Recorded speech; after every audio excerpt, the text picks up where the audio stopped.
welcome to a new episode of Breaking Bread. And today we're at Holy Family Church in Greenpoint, Brooklyn. Now, if you're a parishioner here at Holy Family, you already know that there are a number of good restaurants in the neighborhood, and we're going to check out some of the parishioners' favorites today. Speaking of neighborhoods, this parish of Holy Family is located in one of the hottest new neighborhoods in all of New York City. Over the last 10 years, this neighborhood has gone through some change. Once a very quiet and industrial neighborhood, it has become a very residential neighborhood, and many of the factories have been turned into apartments, and then many new businesses and restaurants have opened in this neighborhood. Right, just for the new people who came in, right? That's it. Well, today we're going to get a very interesting mix of the new restaurants in the neighborhood, and we're going to be in Williamsburg and Greenpoint. So let's head out in our Williamsburg side of our tour and check out a restaurant that is quickly becoming a neighborhood favorite. Let's go.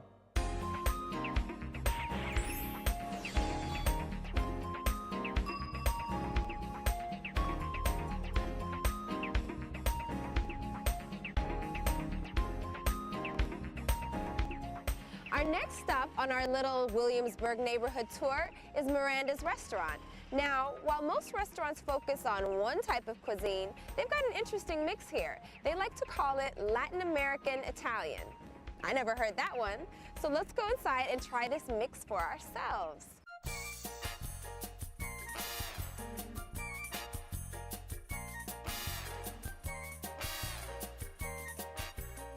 I'm here in Miranda with the owners, Sasha and Mauricio. Thank you for having us. The most curious thing about your place is the type of food that you serve here, and you described it as Latin American / Italian, right? Yes, we have both worked in a lot of Italian restaurants, and we're both of Latin American descent.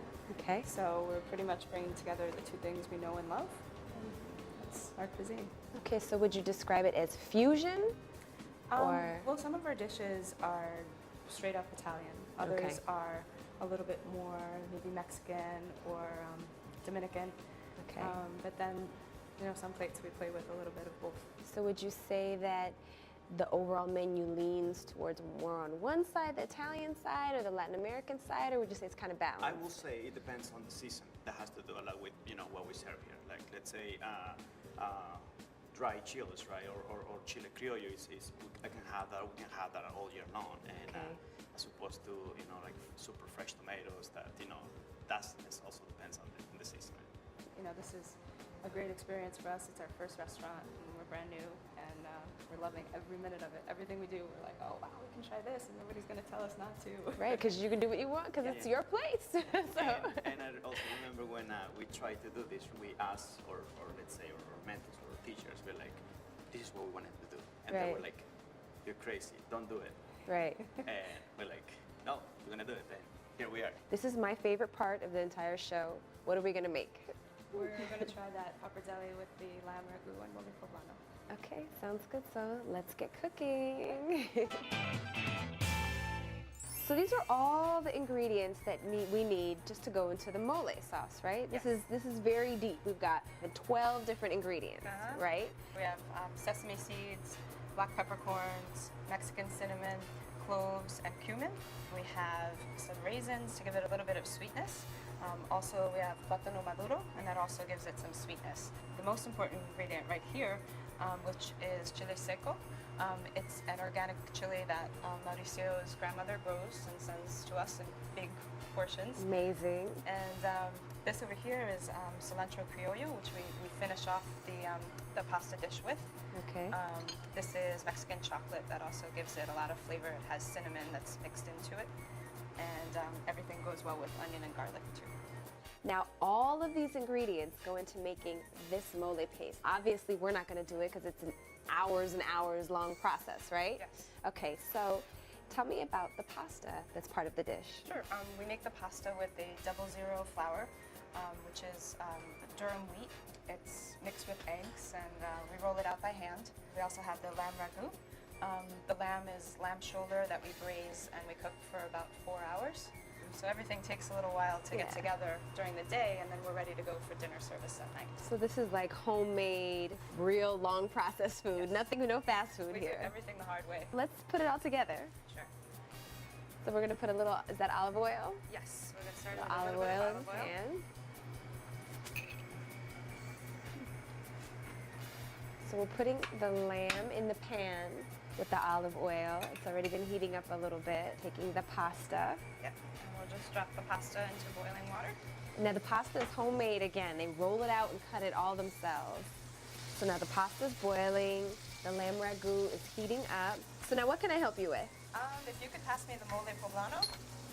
There you go. I think 2 spoonfuls in there. 1, 2. Okay. And then we'll just stir it around. So we season this as we're cooking, but it's always good to finish it with a little bit more salt. Okay, let me hand you the salt. Now I'm heavy-handed with salt, so I want you to do it. Sprinkle it a little bit. So now we just heat that all up together. Keep stirring it around. We want to check on our pasta. Okay. The fresh pasta cooks pretty quickly, probably about 2 to 3 minutes. Okay. And we don't want this to get too dry, so I'm going to add some vegetable stock. Could you pass that to me? Sure. How much can I put of this? You can put 1 ladleful. Right. That probably prevent it from drying out and create even a little bit more sauciness for the pasta. Definitely. Great. Wow. What do you fill it with? Right now we're doing broccoli rabe and fresh ricotta. Okay. Ooh, so now we're putting the pasta straight into the pan. Thank you. You're welcome. So we'll let it continue to cook a little bit. Do we mix it together or no? We can mix it with a little bit of the pasta water. Why is that? I see that a lot. I think it And I helps never the even sauce to adhere to the pasta, the starch that comes. As it starts to cook down, we'll just add in a little bit of cilantro. Fresh cilantro. Yes.